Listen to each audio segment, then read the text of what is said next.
우리 성가대 찬양처럼, 그리고 오늘 우리가 드리는 모든 예배의 이유가 하나님께서 주신 모든 것에 감사를 드리는 예배로 저와 여러분이 마음을 다해 올려드리는 이 예배가 되길 원하고, 우리가 하나님 앞에 드리는 찬양과 영광이 되기를 원합니다. 도시에서 살아가는 사람들에게 추수감사주일이 사실은 어떤 의미가 있는가를 많이 묵상해 보았습니다. 저 같은 경우는 한 번도 농촌에서 농사를 짓거나 열매를 딴 적이 없습니다. 그래서 어릴 때부터 그런 생각을 해봤어요. 나는 추수한 것이 없는데 왜 추수감사절에 감사를 드려야 할 것인가? 어릴 때 그냥 가끔 이런 엉뚱한 생각을 하다가 나중에 목회를 하게 되면서, 만약에 내 아들이 똑같이 도시에서 자라서 나에게 아빠, 우리는 추수한 것이 없는데 뭘 감사드려야 하지요? 라고 물어보면 어떻게 대답해야 할까? 신학대학원을 다닐 때는 한참 그런 논쟁이 있었습니다. 이 추수감사절을 11월 셋째 주에 보내는 것은 미국의 프로테스탄트들이 넘어가서, 영국에서 미국으로 넘어가서 처음 수학을 한 때가 그때이니 그때 드린 것입니다. 그 의미를 그대로 살리면 대한민국에서 추수감사절은 추석에 드리는 것이 맞습니다. 우리가 모든 오곡백과 열매를 맺었을 때 그때에 감사의 예배를 드리는 것이 맞습니다. 그래서 한동안 교단 달력에 추수감사주일이요, 추석 그 다음 주일로 적혔어요. 그랬더니 개교에서 이렇게 문제 제기를 한 거예요. 11월 셋째 주에 지내는 교회도 있는데 달력을 이렇게 하면 어떡합니까?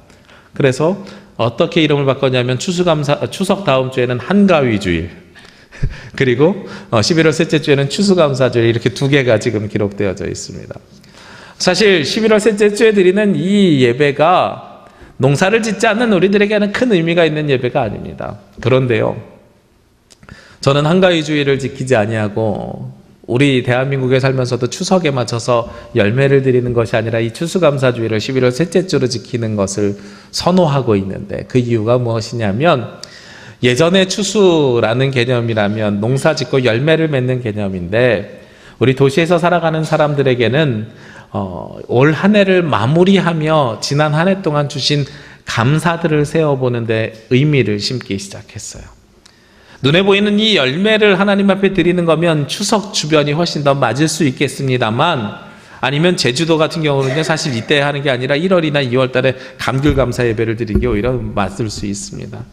그런데 우리가 이 땅에서 살아가면서 도시에서 살아가는, 특히 우리 제주시 같은 데서 살아가는 농사를 짓지 않는 분들에게도 무엇은 의미가 있냐면, 2016년 올 한 해를 1년 동안 시작할 때부터 지금까지 우리를 인도해 주신 하나님께서 주신 은혜를 기억하고, 그리고 그 은혜를 한 번에 모아서 감사로 예배를 드리는 것에 저는 의미가 있다고 여겨집니다.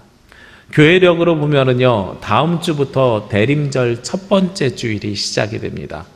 우리가 음력과 양력을 나누는 것이 태양과 달로 나눈다고 한다면, 교회력이라고 하면 예수 그리스도가 이 땅에 오심을 기준으로 절기를 나누는 것인데요, 교회력으로 한 해의 시작은 언제 시작되냐면 예수님 탄생을 기다리는 대림절 첫째 주일이 새로운 해가 시작이에요.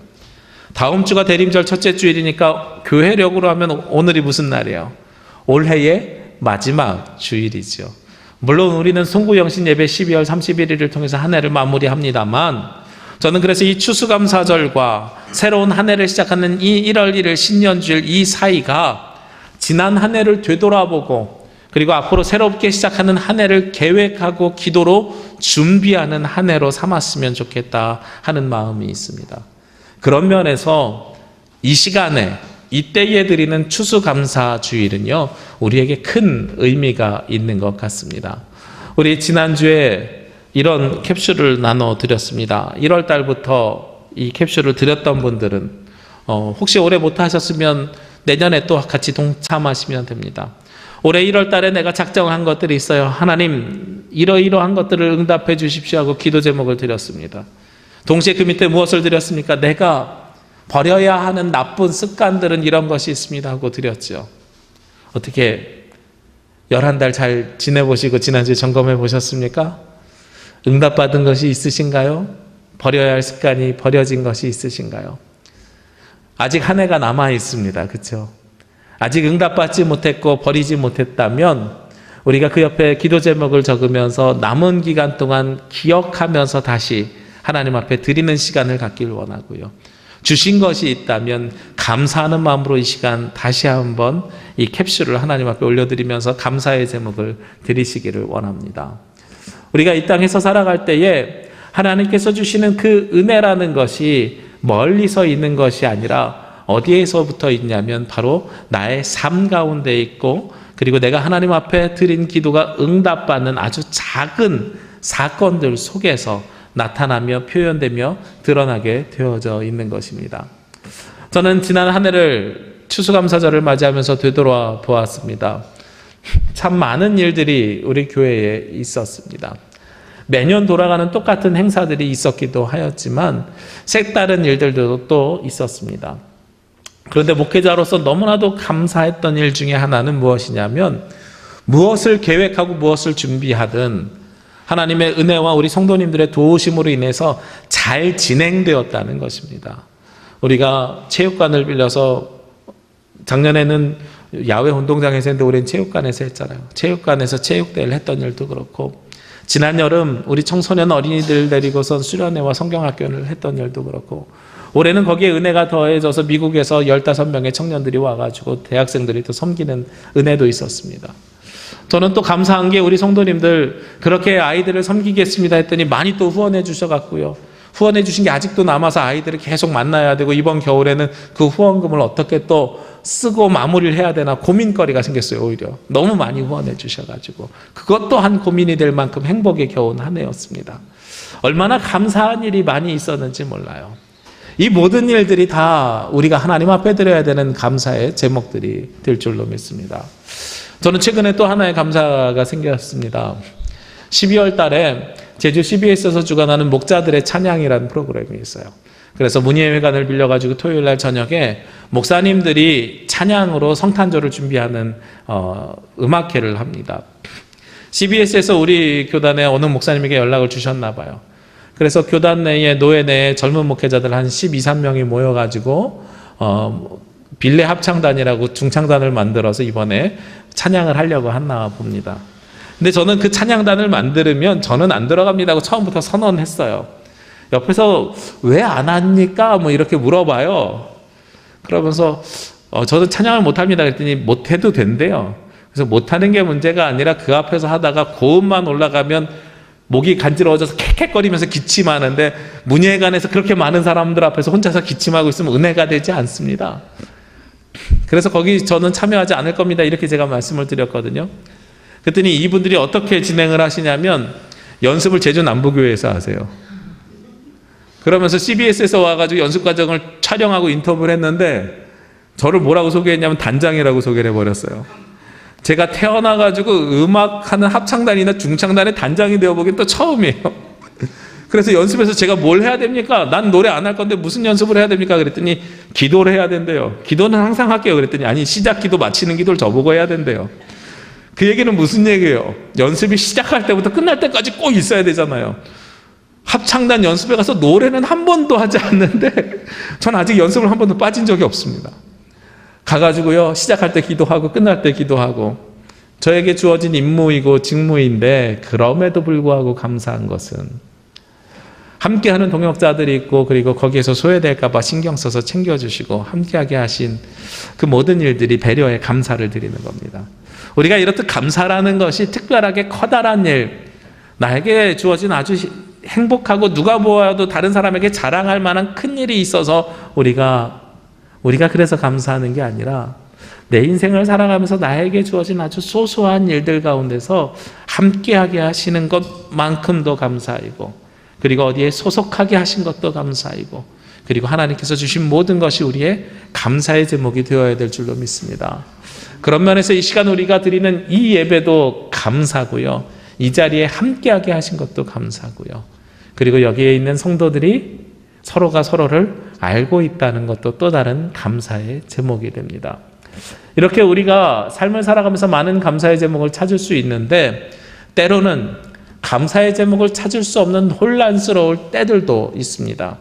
오늘 성경에 보면 여호수아서 8장에요. 어떠한 상황이냐면 아이성 전투에서 승리한 다음에 여호수아가 제단을 쌓고 하나님 앞에 감사의 예배를 드립니다. 희생제물과 번제물을 그 앞에서 드려요. 우리가 단적으로 생각했을 때에는 전쟁에서 승리했으니까 승리의 예배를 드리는 것은 너무나도 당연한 일이 아닙니까? 하고 이야기할 수도 있을 것 같아요. 그런데 엄밀하게 따져서 보면은요, 이 전쟁이 어떤 전쟁이었는가? 처음에 여리고성을 함락했을 때는 본인들이 전투하지 않고 하나님께서 주신 가운데 이겼어요. 두 번째 아이성 전투를 했어요. 근데 여기서 전쟁이 끝이 난 거예요? 아니죠. 사실은 엄밀하게 이야기하면 지금까지 한 전쟁보다 앞으로 남아있는 전쟁이 더욱더 많은 상태입니다. 강을 건너와서 이제 2걸음 나왔어요. 나머지 3면은 누가 쌓고 있습니까? 가나안 정착민들이 아직도 전쟁을 하기 위해서 포위하고 둘러싸고 있는 상황이라는 거예요. 지난주에 수학능력 시험이 끝났죠? 수학능력 시험을 예로 들면은요, 4교시, 5교시까지 시험을 쳐야 되는데 이제 1교시가 끝나고 이겨서 감사합니다. 시험을 잘 치게 해주셔서 감사합니다 하고 감사 예배를 드린 것과 똑같아요. 이 지금까지 주신 것보다 앞으로 해야 되는 어려움과 고난과 고통이 더욱더 많이 남아있는 상태에서 누구는요, 여호수아는 감사의 예배를 하나님 앞에 드렸다는 것입니다. 만약에 저 같으면 그러지 못했을 것 같아요.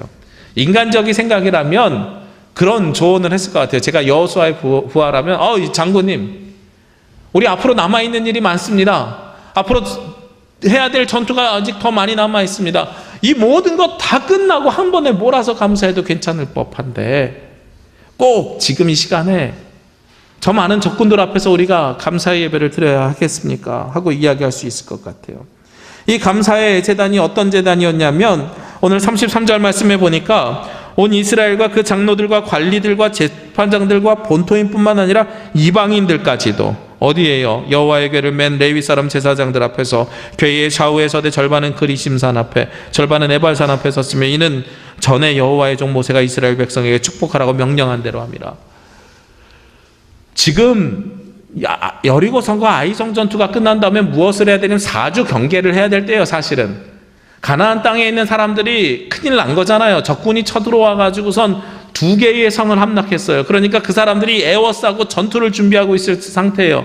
그러니까 전쟁의 승리를 맛볼 때가 아니라 무엇을 준비해야 되냐면 또 다른 전쟁과 또한 내가 이 시간에 방어를 준비하고 있을 때여야 된다는 거죠. 얼마 전에 영화 인천 상륙작전이 있었죠. 만약에 이 전투를 우리 한국 전쟁으로 예를 들면은요, 인천 상륙에 성공했어요. 그 다음에 바로 무엇을 해야 됩니까? 서울을 수복했잖아요. 서울을 수복한 다음에 진격해서 어디를 가야 돼요? 평양을 거쳐서 신의주까지 해서 북까지 쭉 밀어 올려야 되잖아요. 그리고 거기에서 두만강, 압록강까지 다 차지한 다음에 그때의 감사의 예배를 드려도 늦지 않잖아요. 그런데 지금 이스라엘의 상황이 어떤 상황이냐면 인천의 상륙작전에 성공한 다음에 인천의 상륙작전 성공했으면 3면이 누구로 차있어요? 북한의 인민군으로 쌓여져 있는 그 상태에서 하나님 감사합니다 하고 감사의 예배를 드리는 거예요. 그런데 그것을 막을 방어할 군인들을 그럼 배치하고 하느냐? 아니에요. 모든 백성들을 다 예배의 자리로 끌어당겼어요. 누구까지 끌어당겼어요? 심지어 본토인과 이방인까지도 그 앞에다가 세워놓고 하나님 앞에서 예배를 드립니다. 예배를 드리는데 어느 정도 예배를 드렸냐면 34절 말씀해 보니까요, 그 후에 여호수아가 율법책에 기록된 모든 것대로 축복과 저주하는 율법의 모든 말씀을 낭독하였으니, 말씀을 모두 다 읽었다는 거예요. 시간이 꽤 긴 시간 동안 예배를 드렸다는 겁니다. 적군에게 큰 허점을 보여준 시간입니다. 그런데 이 상황에서 여호수아는 끝까지 예배를 드렸습니다. 35절의 맨 마지막에도 그렇게 써 있습니다. 낭독하지 아니한 말이 하나도 없었더라. 온전한 예배를 하나님 앞에 드린 거예요. 우리로 이야기하면 지금 전쟁을 하고 있는데 전쟁에서 작은 전쟁 승리한 다음에 밖에 보초병도 없이 모두 다 들어와, 우리 예배 시간이야. 이 예배당 안에서 예배를 드리는 거예요. 적군은 총칼을 들고 밖에 서 있는데 이 자리에서 예배 드리는 것 가능한 일이겠습니까? 감사할 수 있는 때가 아닙니다. 사실은 혼란스럽고 혼미한 때입니다. 앞으로 해야 할 더 커다란 산이 있을 때에 여호수아는 하나님 앞에 감사의 예배를 드렸다는 겁니다. 우리가 익숙했던 아브라함, 이삭, 야곱이 모든 것이 다 끝난 후에 상수리 나무 앞에 제단을 쌓았더라 이랬던 여유 있는 때의 예배가 아니라 한 걸음 한 걸음 나아갈 때마다 내 주변에 많은 적들이 에워싸고 둘러싸고 있을지라도 그 혼란한 틈에서라도 하나님 앞에 예배하고 감사하는 일을 놓치지 않은 것이 여호수아의 모습이었다는 거예요. 지난 목요일에요, 목사님들 6명이 모여서 설교를 같이 준비했습니다. 수요일에요. 수요일마다 같이 준비하는 모임이 있어요. 각자 본문들이 서로 달랐는데 이번에는요, 감사절이라는 큰 주제가 같았습니다. 그래서 감사절 설교를 준비하면서 서로 토론을 하는데 어떤 토론을 했냐면, 요즘 같은 세상에 감사의 제목이 우리 성도들에게 있을까? 요즘 세상이 참 시끄럽고 어지럽잖아요. 막 사람들이 많이 혼란하고 막 허망하고 허무하다고 이야기하잖아요. 제가 라디오를 듣는데 그런 라디오에 막 울분을 토한 시민의 소리가 막 인터뷰하는데 들려요. 뭐라 그러냐면, 우리는 열심히 수고하고 노력해서 몇십만 원 혹은 백몇십만 원 월급 받는데 누구는 전화 한 통 하면서 몇백억 걷고, 우리 아이들은 열심히 공부해서 대학 갈까 말까 고민하는데 어떤 이들은 몇십억짜리 말 타고선 대학 들어가면 이게 공평한 세상입니까? 막 울분을 토하는 거예요. 사람들이 허무함과 허탈함 사이에 빠져 있어요. 감사의 반대는요, 불만과 불평, 이것을 넘어서서요, 더 커다란 감사의 반대말이 허무함이고 허탈함입니다. 무엇을 상실해버리기 때문에, 세상을 살아갈 목적을 상실해버리기 때문에 더 안타까운 세상에 빠져 있는 거예요. 지금의 이 시대에 우리는 과연 무엇을 감사를 찾아야 하는가? 저는 요맘때만 되면은요, 서울대학교 소비자 트렌드학과 김남도 교수님이 쓴, 아프니까 청춘이다의 저자인 김남도 선생님이 쓴 트렌드 코리아라는 책을 항상 봅니다.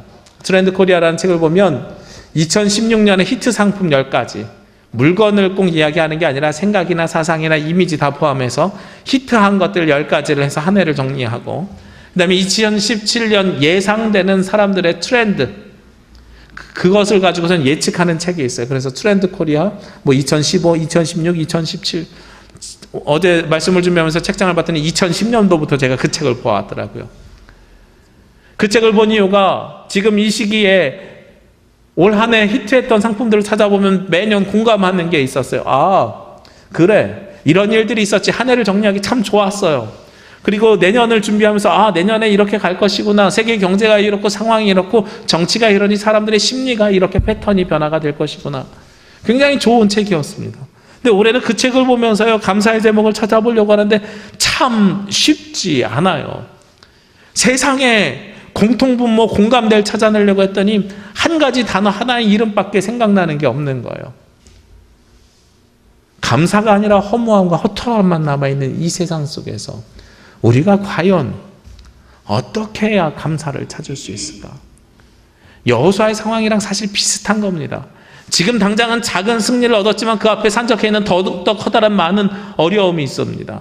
우리는 그냥 세상이 혼란하고 허무한 것뿐이지만 여호수아 앞에는요, 목숨을 걸고 싸워야 되는 전투가 앞에 있습니다.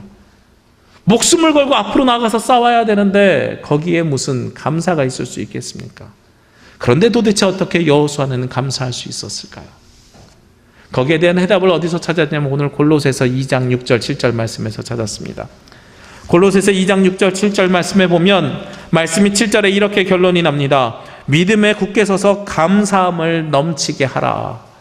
너무나도 은혜로운 말씀이에요. 우리가 감사함이 참 넘쳤으면 좋겠어요. 감사함이 넘치는 방법이 두 가지일 것 같아요. 첫 번째는요, 우리가 컵에 물이 넘치게 되면 두 가지 방법이죠. 어떤 방법입니까? 밖에서 물을 부으면, 많이 부으면 이 물이 넘치게 됩니다. 그렇죠? 감사함이 넘치는 첫 번째 방법은요, 밖에서 나에게 부어주는 은혜가 많아가지고 그 많은 은혜 때문에 내가 이게 넘치면 되는 거예요. 그러니까 누가 나에게 선물을 준다든지, 누가 나에게 많은 물질을 준다든지, 누가 나에게 많은 배려를 해준다든지 이러면 누가 나에게 무엇을 주니까 감사함이 넘칠 수가 있는 거죠. 내 그릇에 담겨지니까. 그런데 이건 누군가가 나에게 꼭 주어야만 되는 거예요. 그래야 되는 겁니다. 그런데 두 번째 넘치는 것은요, 이러한 컵이 아니라 이 안에 무엇이 연결되어져 있을 때, 마르지 않는 샘이 연결되어져 있으면, 이 샘에서 끊임없이 물을 공급하면 자연스럽게 넘치게 되죠. 누군가가 밖에서 주는 것이 아니라 이 밑에서 끊임없이 샘이 솟아져 나오면 또 다르게 넘치게 되는 것인데, 이 넘침은요, 누구 때문에 생기는 넘쳐남이 아니라 내 안에서 솟아나는 넘쳐남입니다. 그러면 우리가 무엇이랑 연결되어야 감사함이 넘쳐나게 됩니까? 이 2장 7절에 바로 앞에 있는 말씀이에요. 그 안에 뿌리를 박으며 세움을 받아 교훈을 받은 대로 믿음에 굳게 서 있으면 감사함이 넘치게 된대요. 감사함이 넘치려니까 전제가 있어요. 무엇이 전제냐면 뿌리가 박혀져 있어야 돼요. 그리고 세워져 있어야 돼요. 그리고 나서 거기에 교훈이 있어야 된다는 거예요. 제가 청년들이랑 필리핀에 선교를 갔을 때에 우물을 3개 마을에 설치를 했었습니다. 마을에 갔더니 우리가 돕는 교회 있잖아요. 필리핀 미아가오 베이베이 커뮤니티 처치. 거기가 무슨 도시가 아니에요. 시골이에요. 시골에서도 한참 시골로 들어가는 마을이에요. 근데 그 시골 마을에서도 빈민촌이 따로 있어요. 거기 마을 가니까요, 이 사람 사는 게 아니에요. 어디서 사냐면 강가에서 살거든요. 그런데 그 강가에 저는 도저히 손을 못 집어넣겠더라고요. 왜냐하면 그 필리핀에서 나오는 모든 쓰레기들이 떠내려와서 맨 마지막에 머무르는 곳이 그 강가인 거예요. 그러니까 쓰레기와 같이 아이들이 살아가고 있어요. 그리고 그 중에 고철이나 돈 될 만한 거 걷어가지고선 바꿔서 학교에 다니기도 하고 뭐 이러기도 하는 삶을 사는 거예요. 얼마나 안타까운 삶을 살아요. 그곳에다가 우물을 놔주려고 하는데 그 강물을 떠가지고 목욕하라 그러면 냄새나는 똥물이라 목욕할 수가 없어요. 그래서 우물을 파주는데 이 우물이 어떻게 해야 나와요? 밖에서 부어주는 물은 한계가 있죠. 땅을 파가지고요, 그 땅 안에다가 심지를 심고요, 그리고선 우물을 어떻게 해야 돼요? 저는 전기 모터로 해주는 게 편하지 않겠습니까? 그랬더니 아니래요. 우리 옛날에 보던 손으로 이거 해야 된대요. 그래갖고 거기 있는 선교사님한테 왜 그렇게 해야 됩니까? 그랬더니 전기 모터로 우물하면 목사님 전기값은 누가 내주나요? 그 전기값 내는 것 때문에 서로 싸워요. 그래서 그 우물을 이렇게 해줘야 되는 거예요. 근데 한국에 있는 많은 교회들이 가가지고 선교단체에서 우물을 어떻게 했냐면, 많이 파려고 우물 많이 해가지고 교회에다가 선전을 많이 하려고 어떻게 했냐면 한 20m, 10m 정도 파가지고 그거 심어서 한 거예요. 그러니까 선교팀 가 있을 때 물이 잘 나오고서 막 이렇게 박수 치고서 와서 동영상 보여주고 많은 은혜 받았다 그래요. 근데 그 다음에 가면 그 우물이 어떻게 되어 있는지 알아요? 뿌리가 얕은 것들은 그 우물이 말라져 있어요. 보통은요, 몇십만 원 갖고 우물 못 판대요. 그런 나라일수록 물이 나와도 더 깊게 해서 40m, 50m 파야 된다는 거예요. 그래야 그 물이 마르지 않고 나온대요. 우리가 감사가 넘치게 하려고 하면 뿌리가 박혀야 되는데 그냥 박혀야 되는 게 아니라 어떻게 박혀야 돼요? 깊게 박혀야 되는 거예요. 뿌리가 깊게 박혀져 있는 채로 무엇이 세워져야 됩니까? 그 펌프가 세워져 있어야 되죠. 펌프만 있어서 돼요? 이 펌프에는 무엇이 필수적입니까? 마중물이 있어야 돼요. 마중물이 있어야 돼요. 누군가가 희생이 돼야 거기에 압력이 생겨서 펌프질 했을 때 물이 나오게 되는 거예요. 오늘 말씀에 감사가 넘치게 하는 가장 중요한 방법이 뿌리를 깊게 받고, 그리고 거기에서 세움을 받고, 그 다음에 교훈으로 굳게 서 있어야 된다. 이 교훈이라는 게 하나님의 말씀이고, 이 하나님의 말씀이 우리의 마중물이 되어 주었을 때에 우리가 감사가 넘치게 된다는 겁니다. 그러면 이 뿌리를 어디다 박아야 됩니까? 오늘 골로새서 2장 7절에 보면 그 안에라고 되어 있는데, 그 안에가 어디예요? 그 위에는 6절 말씀해 보니까요, 그리스도 예수를 영접하고 그 안에서 행하며 그리고 그 안에 뿌리를 박으라고 되어 있어요. 그러니까 결국은요, 우리가 누구 안에 들어가 있어야 되냐면 그리스도 예수를 영접하고 그 안에서 행하는 신앙생활을 하는 사람들이 예수 그리스도 안에 무엇을 깊게, 뿌리를 깊게 받고 예수 그리스도 안에서 세움을 받아서 예수 그리스도의 교훈으로 믿음 위에 굳게 서 있을 때에 감사가 차고 넘친다는 거예요. 여호수아는 그랬기 때문에 그러한 혼란스러운 상황 속에서도, 어려움이 있는 상황 속에서도 개의치 않고 하나님 앞에 감사의 예배를 드릴 수가 있었습니다. 우리는 지금 2016년을 살아가면서요, 너무나도 많은 핑계를 찾고 있는 것 같아요. 우리 청소년들이 거리로 많이 쏟아져 나오잖아요. 그들이 인터뷰에서 대부분 하는 이야기들이 그거예요. 열심히 공부해도 부모님 잘 만나서 돈 많은 사람과 너무나도 불평등한 것 아닙니까? 그들 말이 맞아요. 그런데 그 가운데 또 무엇이 숨겨져 있냐면 내가 잘 되지 못한 것을 누구 때문에라고 핑계를 삼는 것이 또 그 안에 숨겨져 있어요. 이 두 가지 양면성이 다 있습니다. 이 세상의 혼란 속에서는 그들이 잘못한 것도 있는데 우리가 잘 안 되고 있는 지금 우리나라의 경제가 어려운 우리 가게가 힘든 이유가 그들 때문이라고 하는 또 다른 분풀이의 대상이 되기도 한다는 거예요. 이 두 가지 양면성을 우리가 다 지금 가지고 있다는 겁니다. 그런데 누구는요, 뿌리가 깊은 사람들은 그 모든 것에 흔들림이 없습니다. 세상이 아무리 혼란스러워도, 세상이 아무리 전쟁의 위험 속에 있어도, 세상이 아무리 혼미한 가운데 있어도 그리스도 안에서 뿌리가 깊은 사람은 그 가운데서도 무엇이 생겨나요? 감사가 우리 안에서 나오게 된다는 것입니다. 어떤 분들은 그런 이야기 합니다. 목사님, 감사를 먼저 하고 세상을 살아가는 게 맞습니까? 아니면 세상을 살고 주신 것에 맞추어서 감사하는 게 맞습니까? 이 이야기는 무엇과 비슷하냐면 예전에 한 분이 저에게 그런 질문을 하셨어요. 어디 부흥회를 갔더니 거기에 강사 목사님이 그러시더래요. 여러분 11조 해야 축복받습니다. 그러면서 11조를 나에게 들어온 수입에 대해서 11조를 하지 말고 내가 받고 싶은 수입에 대해서 11조를 하십시오. 이렇게 이야기를 하셨다는 거예요. 저는 그 얘기 듣는데 너무 충격적이었어요.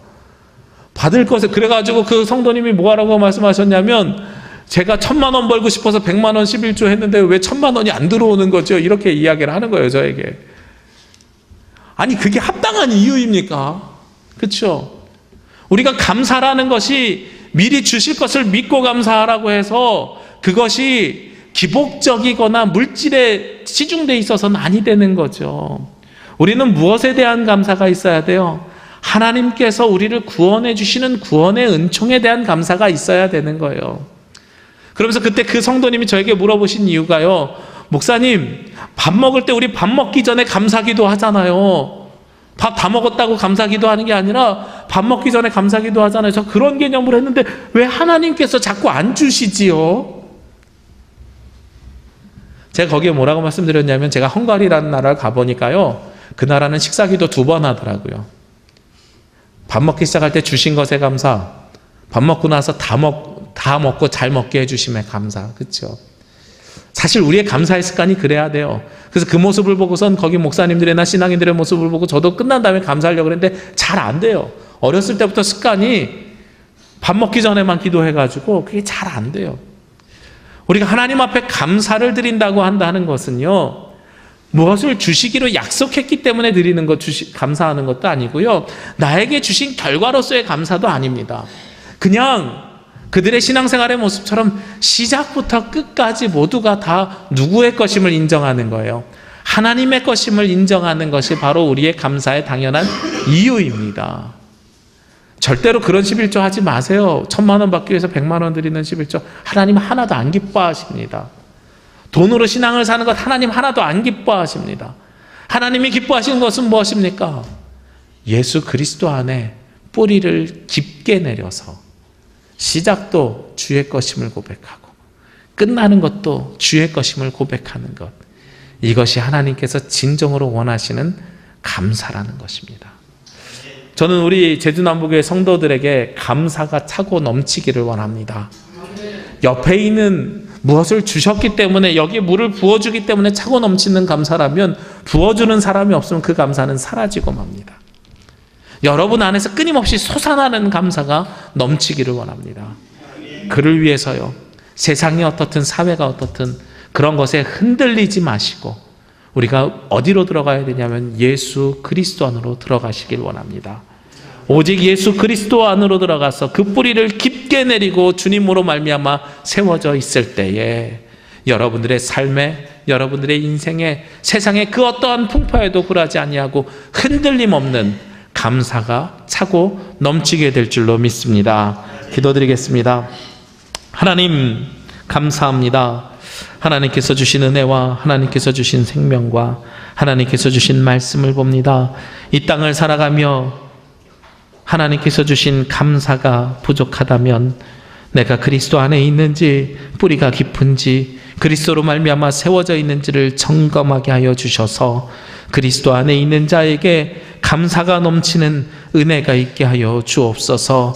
우리 귀한 성도들 세상에서 살아가며 어느 곳에서 무엇을 하든 세상이 어떻게 혼란스럽고 혼미하고 힘들지라도 고난과 고통의 길 가운데 있을지라도 주님께서 주시는 은혜로 말미암아 감사가 차고 넘치기를 원합니다.